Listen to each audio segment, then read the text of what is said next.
Hey everyone, Chris Carter here on the North Shore Drive podcast from the Pittsburgh Post-Gazette. We've got Brian Batko on. Want to talk about the DeShon Elliott extension in just how it puts this secondary in a good place, but also what are the challenges still facing this secondary heading into training camp. We'll talk about that and Broderick Jones' progress as he moves to left tackle, all here in the North Shore Drive podcast. Let's get into it.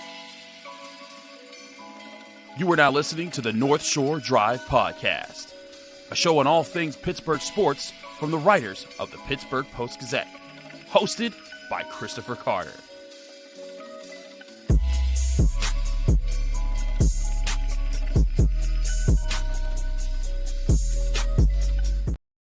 Hello and welcome to the North Shore Drive podcast from the Pittsburgh Post-Gazette. I'm Chris Carter. He's Brian Batko. We're your Steelers writers, and as always, you can find this show on your favorite podcasting apps and on YouTube. Like this video if you enjoyed. Subscribe to this channel to get all of our Monday, Wednesday, Friday episodes of the North Shore Drive podcast, as well as daily content that comes out from our other writers of the Pittsburgh Post-Gazette, like Chipped Ham and Football Tuesdays with Brian Batko. As always, this show is brought to you by Edgar Snyder and Associates. Whether you're injured in an accident or you need help with workers' compensation, Edgar Snyder and Associates has got your back. Call them today at 1-800-94-EDGAR. And remember, there's never a fee unless they get money for you.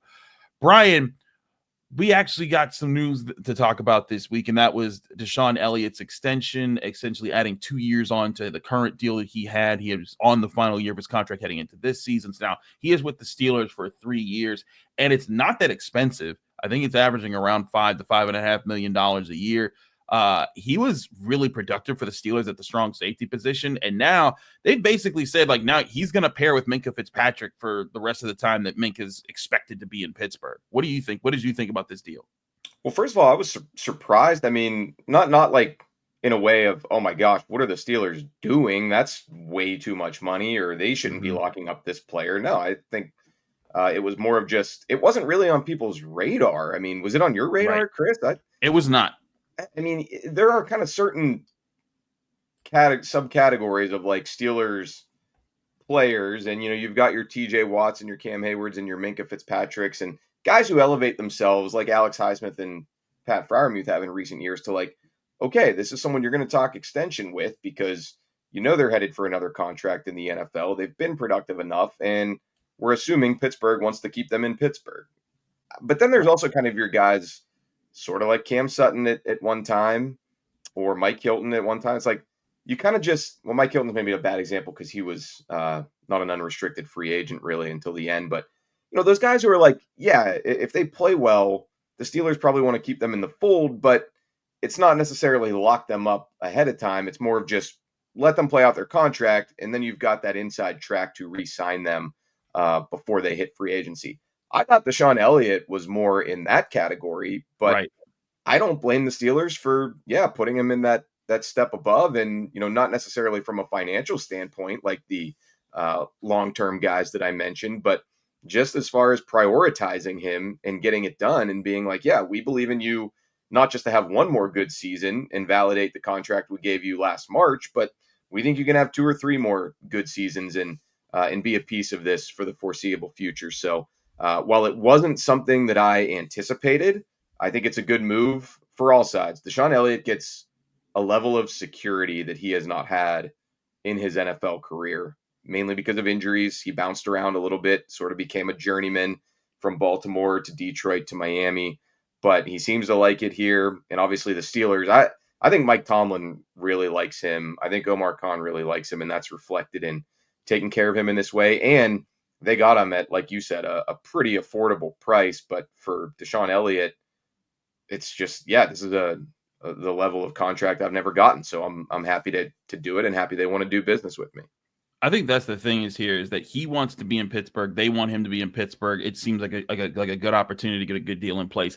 It also, I think, has a little bit of foresight to it for Omar Khan, because one thing we've been talking about is they're preparing for the 2026 draft. They want to make sure they can trade up and get a quarterback. But when you're doing that, you're also trying to make sure that you don't have a whole lot of holes on your roster, because then when you're giving up picks, those are picks that could have gone to filling things out. So strong safety was a position that I was wondering, like, they're going to need that soon because DeShon Elliott's contract's running out. I didn't know what their plan was for him or anyone else moving forward. So, we were talking about guys like Nick Eamon-Worry, like could he be in the mix for this past year's draft class because we weren't sure about their future at safety. But now you basically say, hey, don't got to worry about safety for at least the next 2-3 years. These guys pretty much are the guys, DeShon Elliott and Minkah Fitzpatrick. I think that's a good thing. I think that I know Minkah Fitzpatrick is not, the big name in town that he was a couple years back because he's only had one interception in the last 2 seasons. But I still think he's a very important part to this secondary when you watch tape and you see what he does to keep the lid on the defense and to keep everyone else in line, even when other teammates are messing up. I think Minkah Fitzpatrick is still very important. DeShon Elliott being his partner, that they can develop chemistry over the next 2 years. I think that's something that could really help Minkah Fitzpatrick. Some of his best years had Terrell Edmonds, that they could look at each other and know where they were going to be and what they were going to do with whatever the offenses were doing. If him and Elliott develop that chemistry, I think that's really good. And you throw in Juan Thornhill, a guy who's prized in his communication and understanding of how to fit into a defense. This could be a very interesting trio and maybe even the most complete trio of safeties the Steelers have had. I know a lot of people are like, well, what about Polamalu and Clark? I'm like, yeah, but the guy behind them was Tyrone Carter. And I have a lot of respect for Tyrone Carter, but when he was out there, there were liabilities out there that I don't think will be there with Juan Thornhill. And I think that's going to be interesting for this secondary to have behind it in a year where they're still not sure about the slot cornerback position. They still want to see Joey Porter Jr. step up. They've got another older cornerback like Darius Slay coming in. There's questions there, and it seems like maybe the safeties won't be the biggest question because they'll have guys that they trust there. Yeah, DeShon Elliott, a little bit of found money for the Steelers. I mean, they gave him that deal last offseason, and I'll be honest, he wasn't somebody who I frankly paid a lot of attention to. Probably would not have predicted the Steelers to sign him, but once I started looking into his career a little bit more and why he wasn't a quote-unquote big name in the 2024 free agency class, it seemed like he was an underrated, undervalued player who had just been banged up a lot. And yeah, I mean, he's not the strongest in coverage, but I mean, that's not really his role either. Right. And I watched some of the video of him against the Chiefs and running with guys like Travis Kelce, who was with the Dolphins. I'm like, okay, this guy can help you against tight ends here and there, in addition to just being a really sound wrap-up tackler, a hard hitter when it calls for it. And I didn't, you can't really know a guy's personality or his football character until you get around him a lot. And I think that's another way that he really, really impressed the Steelers from the moment that he got here. So, yeah, good signing by Omar Khan at the time, and a really good signing now in retrospect. So, and you're right, Chris. I mean, it's been a revolving door kind of that safety next to Minkah Fitzpatrick. It's been a really forgettable list of guys. I mean, it sort of started with Terrell Edmonds, but they didn't even pick up his 5th-year option, and he kind of came back for the old, reunion tour 1-year deal when nothing much else was out there for him. That in and of itself was kind of an indictment of your play and how the league sees you. DeMonte Casey was thrown in there at times, but he's just an okay player, I think. Think back to the end of the season a couple years ago, Trenton Thompson was starting at safety. So yeah, they've been trying to get that guy next to Minkah for a while, and I'd kind of been pounding the table for, well, just draft one, because if you hit, you've got someone on a rookie contract next to one of the most expensive safeties in the league. And that way you're not paying a bunch of money at one position like that. Well, now they've sort of, retrofitted that with a veteran free agent in DeShon Elliott. So yeah, good for him, good for the Steelers, and good for Minkah too, because I think he is a nice complement to the way that Minkah's playing when everything is right in terms of his utilization and making plays on the ball.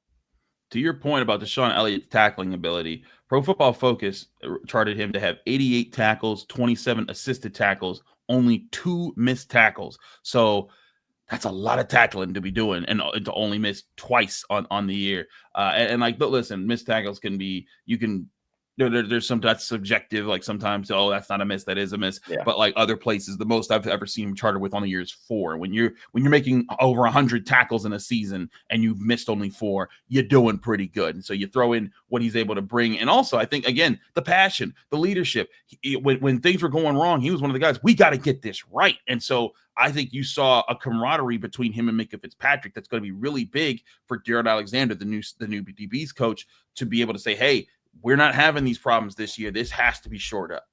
And he's also tight with Patrick Queen from their days together in Baltimore. It's good to have that communication ironed out as well. And yeah, I mean, he's an adult in the room for sure. And that's good for any locker room, but especially a Steelers team that prides itself on its defense. And let's be honest, if Aaron Rodgers is more like 2024 Aaron Rodgers than the guy before that, then you probably are going to need to lean on a defense that is able to carry you at times. And, I'm not predicting all of a sudden that they're going to become elite, but if they are, I think DeShon Elliott being a piece of that makes a lot of sense.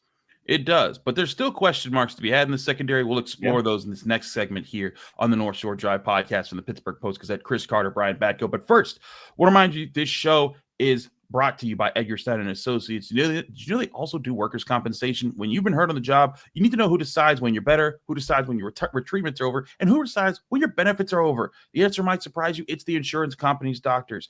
They won't have your back. Who will have your back? Edgar Snyder and Associates. Call them today at 1-800-94-EDGAR because they'll fight for the workers' compensation rights you deserve.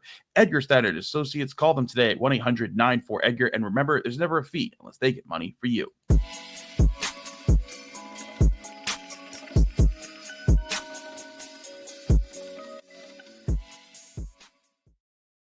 We're back here on the North Shore Drive podcast from the Pittsburgh Post-Gazette. Chris Carter, Brian Batko. Brian, we talked about the needs of the secondary, and I think keeping DeShon Elliott is a plus. Like, I think we both agree on that. Minkah Fitzpatrick and him can continue to have chemistry, build on that for this year.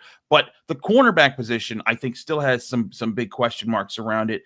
We'll get to Joey Porter Jr. in a second, but Beanie Bishop still looks like he's going to be the team's slot cornerback. And yes, he did have a good amount of interceptions last year, and that was solid. But there was a reason why they were switching him out at the end of the season for Cam Sutton, who ended up being a bigger liability at time for the Steelers. Do the Steelers need to go get a slot corner, or do you think Beanie has it in him to be that starting guy and kind of emerge into the sort of Mike Hilton of this defense?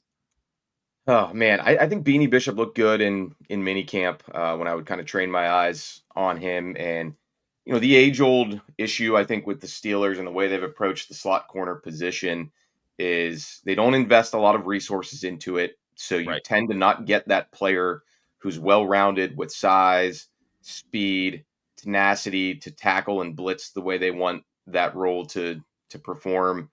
Coverage ability the way you need, especially in this conference, in this division, in the AFC North. It's one thing to rely on the gritty, undersized, undrafted player because you need a lot of those traits in your nickel corner, but you are going to sacrifice some of the natural God-given gifts that come with drafting that player or giving that guy a lucrative contract. So, I think for me, jury's still out on Beanie Bishop, but he should have the pole position, certainly. And, if it doesn't look like he's, quite there in training camp, I wouldn't put it past the Steelers to go out and get somebody. Now, then the question becomes, well, do you look to the free agent market? Because if you're still available in June or July or let alone August, probably reasons for that. Do you look to potentially trade for someone? I'd have to really scour some depth charts there. I mean, there's just not a lot of options at the moment. Two of them are familiar Steelers, but there's a reason why the Steelers didn't continue to keep them around and or why they're still on the couch, and that would be Mike Hilton and Arthur Millette. Hilton's a little different because he did get paid by the Bengals, but now, we've seen the Steelers exploit him at times in coverage when they've played Cincinnati, and, he's in his early 30s now, so you question that. Kendall Fuller is another guy out there who's got more of the traditional pedigree. Played 11 games last year for the Dolphins. Might be some injury issues there. He played mostly outside recently, has played in the slot in his career. So, that's still a position to me that the internal options are not the deepest beyond Beanie Bishop. Brandon Echols can maybe do that, but I don't think they've been using him there thus far. Perhaps he's an insurance plan for Beanie. Dante Kent, who they drafted in the 7th round, I don't know that you can really bank on him. Right. So, yeah, that's a spot that I'll be curious to see how that one plays out come Latrobe.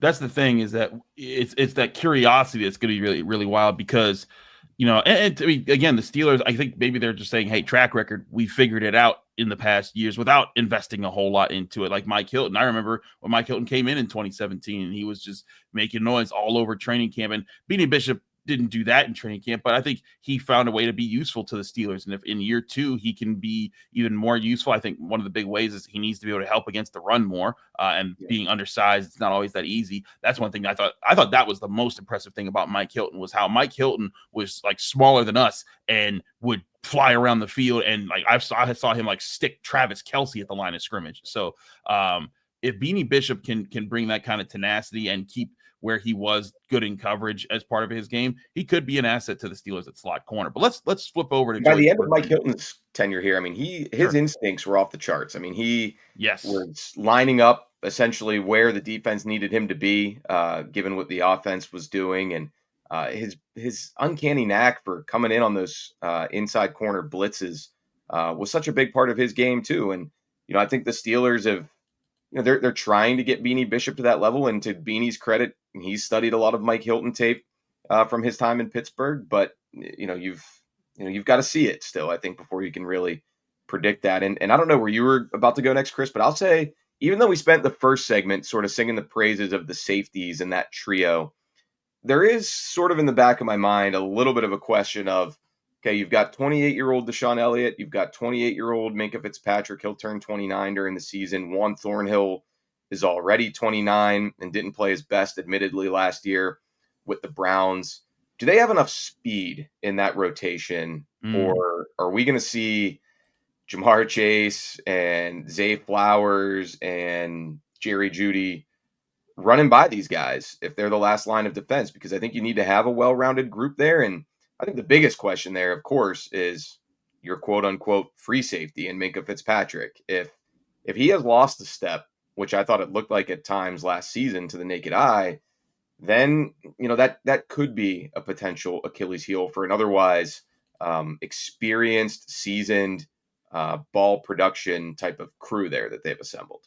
Yeah, I think that's a good question about the speed, because you don't always need to have everyone playing fast, but it does help to have that guy that that, hey, like, you gotta get behind him. And right. I think like that, having that guy that you could place on the speed demon on the team. And when you don't have that guy, then you do have to have superb communication across the board to kind of keep things, and also just good technique. Now, I will say Joey Porter Jr. isn't slow. Like, he's a decently speedy corner, like, especially for his size. I think he ran in the 4.4s, maybe the mid 4.4s when he came out of college. Right. But so like I think like he's plenty fast enough to be able to do that. But still, to your point, 4.46 was his time in the combine. So speed won't be his concern. But I think to your point, it's guys getting to different spots and being able to be flexible, because so much of what the Steelers want to do with Terrell Austin and what he tries to draw up are disguises. Hey, we're lining up in cover 2, or we're lining up in this cover 1 look blitz where the one safety's hanging right off of the linebacker, and now all of a sudden you're dropping way back 20 yards to play deep cover 2, and you need speed and acceleration and quickness to maneuver to get to that part of this field without compromising your role there. And so those are the things that play into it. And that is a question about this secondary, because it is up there in age. Minkah Fitzpatrick, I think he's in his prime. I think he's still there, but he's not the fastest guy that he used to be coming out of college. DeShon Elliott, also in his upper 20s. Darius Slay, not what he used to be as far as a speed guy. So yeah, there are questions like that. And I do think that's something the Steelers, it's going to make the needs for this team to communicate at a high level and to be there in the secondary the way they weren't late in the season last year. It's going to make that even more important. Yeah. And hey, I mean, corner is more of a young man's position than safety, but you're right. 34-year-old Darius Slay. I think he even said at his introductory presser here with us that at this point in his NFL life, he's relying more on his, first step and his awareness than pure get off ability, if you want to call it that, or change of direction and all lateral quickness. So he's no spring chicken out there. I mean, we'll see if Cory Trice pushes for a bigger role here in year 3, but we've been saying that for how long now, and unfortunately a lot of that's been out of his control with injuries. So I mean, he's still in the mix, but yeah, and you can get by for longer as an older safety, but that's just one thing I found myself wondering after the Elliott news was like, I just kind of took a step back and like, man, these are 3 late 20s guys. And with Thornhill, who was battling a calf all last season with the Browns. And again, it's so much of it's going to be predicated on Minkah, and he's going to be such a valuable piece of it, as he always is. But, once again, more after I think last season trying to reprove himself because it wasn't his best football. And, we know he has that innate ability to sort of sniff out where a play is going and get a jump on it. But if you've got to have that even more if you're starting to decline even a little bit physically at that spot. No, I agree. You got to have that in your repertoire, and I think it's going to be there's a lot for this secondary to prove, despite the veterans that are on it. Darius Slay talked about how excited he was to play with a guy like Minkah Fitzpatrick. Both have been first team All Pro guys in their careers, and so I think it's fine to have excitement. I think there should be excitement because there's these guys do have good careers with them. I think, like you said, the DeShon Elliott signing should work, but it is not all sunshine and rainbows. It is not, oh yeah, everything's just going to work out fine for these guys. They still have to prove it, and I think they can prove it. But it's going to be about, can they get that down, and can new defensive backs coach Gerald Alexander do a good job as far as putting them together and making sure they're on point. If you want to read more about that, our colleague Ray Fittipaldo wrote about that just earlier this week, talking about how he was working on them. Check that out at post-gazette.com. I also wrote about a player on a different side of the ball we haven't talked about yet, and that's the offense with Broderick Jones. We talked to him a lot during OTAs and minicamp. We also talked to Pat Meyer. We'll give you our thoughts on him and whether or not he's ready to step into that starting left tackle role next here on the North Shore Drive podcast for the Pittsburgh Post-Gazette. Chris Carter, Brian Batko. But first, I want to remind you the show is also brought to you by UFC Gym Pittsburgh. If you're looking for a way to challenge your body and sharpen your mind, step into something more than just a workout. Welcome to the brand new Brazilian Jiu-Jitsu Academy at UFC Gym. Here, it's not just about training. It's about living the values of honor, discipline, and respect. Whether you're a total beginner or leveling up your skills, you'll be guided through a structured program led by third-degree black belt instructors who build confidence, strength, flexibility, and real technique. Head down to the UFC Gym at the Waterfront or Market Square to learn about the exclusive 3-month introductory package today that's only at UFC Gym Pittsburgh. We're also brought to you by Boss. You can go to Boss to find great gifts for yourself or your dad or whoever you want, because they have great men's style and unique style with Boss. Whether you want to get something that's trend-setting into something that's classic or somewhere in between, Boss offers several timeless pieces that can perfectly complement your individuality and style. Boss menswear has reached icon status for its tailoring, but offers more than just the perfect suit. So go check them out today, because Boss is now open at the Ross Park Mall. Of menswear pieces only at Boss at Ross Park Mall.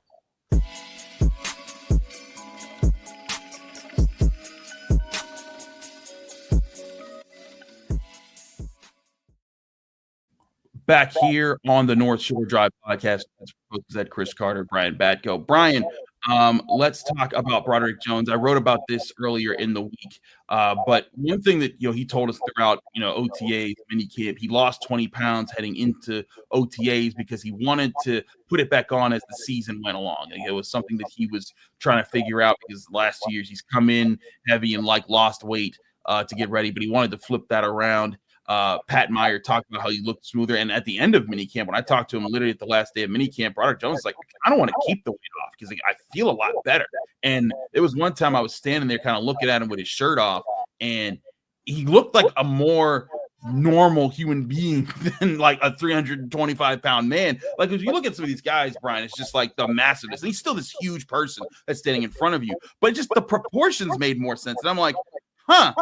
So that does make sense why he might want to keep that off. What do you think about the potential of Broderick Jones and the things he's going to have to fix as he flips from right tackle to left to protect a 41-year-old Aaron Rodgers? Yeah, I mean, I spend an inordinate amount of my profession looking at 300-plus pound men with their shirts off. Not because I seek it out, but just around them a lot, especially in training camp. Locker room interview settings, of course, as well. And someone like Broderick Jones, out in Latrobe especially, he doesn't really enjoy wearing a shirt a lot of the time. So he's usually just there. You're talking to someone. You can't escape it. you turn to your left and boom, there's a lot of Broderick Jones to be seen. So you see it, and he does look to be in better shape to me this year, no doubt. And I think what he was telling you and some others of us in that little scrum at the end of mini camp, if he does put that weight back on, and you always have to walk that line of trying to be quicker and sleeker, but your job is to move other humongous human beings from point A to point B. So you still need to be strong enough to do that and have the leverage to do that. So if he puts it back on, he wants to put on good weight. He wants to put more muscle than anything else. And I think that's a natural progression for somebody who, first 2 years in the league, especially as a rookie, you don't really know your right from your left. You're trying to figure out a lot. And pun intended for where the Steelers were using him coming out of Georgia, left tackle, right tackle. He didn't know what he was going to be doing that first year. Then second year, I think you maybe start to get a little bit more attuned to the conditioning aspect of it. And by year 3, there are no excuses. So, I mean, he needs to know where they want him to be physically when he reports to training camp on July 23rd out at St. Vincent College. And, he is such a pivotal piece of this offensive line and what they're doing, but it's such a pivotal moment for him too, with the 5th-year option decision coming after this season. And I'll be, crystal clear about this too, Chris. I think the swing tackle spot is an underrated weakness on this team right now because, Calvin Anderson, he's been there, done that in the NFL. I think he's an okay player, but it's really him or Dylan Cook who has that role. So Broderick Jones, he cannot fail, or the Steelers are going to they are going to be they're not going to be in great. They're not going to be in great shape if Broderick Jones does not pan out. The Steelers are relying on Calvin Anderson or Dylan Cook, or they would have to go scouring the waiver wire or make a trade for tackle depth. Hey, undrafted free agent Gareth Warren. I guess we don't have to sleep on him. He came as a tryout guy. They signed him. Maybe there's something in the big 6'6", 300-pounder from Lindenwood College. But again, you're projecting for a lot of those guys who either haven't played in the NFL or haven't played meaningful NFL snaps in a while, like Calvin Anderson. So huge. The Steelers and Broderick Jones need each other. There's no doubt about that. And we haven't even mentioned that on the other side, there's another guy who's got a grand total of 1 NFL game under his belt, and Troy Fautanu. No idea really what to expect from him either. Right. I think that's the thing is that there's a lot of unknowns there. Broderick Jones flipping to a position he hasn't really played since college. Troy Fautanu, was supposed to be fine at right tackle. Granted, he never played right tackle. He played left tackle, granted for a left-handed quarterback, which is basically what the right tackle is going to be for Aaron Rodgers and presumably for most quarterbacks that he would protect. But point being, there's still question marks there. And as much as there's excitement because those are the 2 first-round picks. But Brian, to your point, even just beyond the lack of depth behind them at this position, I think it's also vital for Omar Khan and this era of the Steelers that these guys start to pan out because, the TJ Watts, the Cam Haywards, the Minkah Fitzpatrick, they're not getting any younger. They need a new group of talented players to emerge as the up-and-comers, and with how much they've invested in the offensive line, they need these guys to be it. And even if Broderick Jones doesn't turn into an all-pro, if he could turn into an above-average good tackle, and Troy Fautanu's a really good tackle, and Zach Frazier, maybe he's the all-pro of the group, and if they just can constitute a really good offensive line, that could be the thing that starts to usher in this new era where there's different strengths and more strengths to a Steelers roster in the near future. It's kind of funny. I don't know that I've ever really thought about this, but we talk so much about how the Steelers have missed the boat on some of these really good quarterback classes because they're always in the mushy middle of the NFL. They're always picking 20 or later. So you don't really get the chance to bring in that franchise guy unless you have a worse season or you sacrifice a lot of future resources to trade up. The Steelers have kind of been in that same boat with their offensive line rebuild as well. You think back to a couple years, like Broderick Jones and Troy Fautanu were really good prospects in their own right. It's not like they went reaching for second or even third rounders in the first round, but Broderick Jones was in the Paris Johnson class, I think is how a lot of people looked at the tackles that year. This past season, Joe Alt and Olu Fashanu from Penn State were kind of a cut above the Troy Fautanus and Taliesin Fuagas of the world for most of the draft analysts. So, the Steelers have had to, I don't want to say settle, but, they haven't necessarily gotten the no-doubter prospects at tackle either. Right. So, I mean, that's where it comes down to. You've got to develop these guys too, especially when you are projecting out to position switches, whether temporarily or long-term. You've got to have somebody who is able to coach them up and make sure they do add a little bit of polish for doing that job at the NFL level. So I know a lot of people were wondering about Pat Meyer's job security coming into this year. The Steelers rolling with him for at least one more season. And he is, not lacking for significance as a member of this Steelers offensive line unit either. Absolutely. We still have a lot more to cover as the summer rolls along here. More interviews that we're going back through, kind of combing through, getting the details from. I'll be writing about those in the Pittsburgh Post-Gazette. I will also be talking about them here on the North Shore Drive podcast. But from Chris Carter and Brian Batko, thank you for tuning into the North Shore Drive podcast and the Pittsburgh Post-Gazette. Reminder, you can subscribe to this on your favorite podcasting apps and on YouTube. Like this video if you enjoy it. Subscribe to this channel to get all of our Monday, Wednesday, Friday episodes of the North Shore Drive podcast, as well as the daily content that comes out from all of our sports writers here at the Pittsburgh Post-Gazette. Back here Friday with another episode of the North Shore Drive podcast. Thank you for tuning in to another episode of the North Shore Drive podcast from the Pittsburgh Post-Gazette. If you watch this video on YouTube, please like the video and subscribe to our channel. For all the sports coverage from the Post-Gazette that we have to offer, visit post-gazette.com.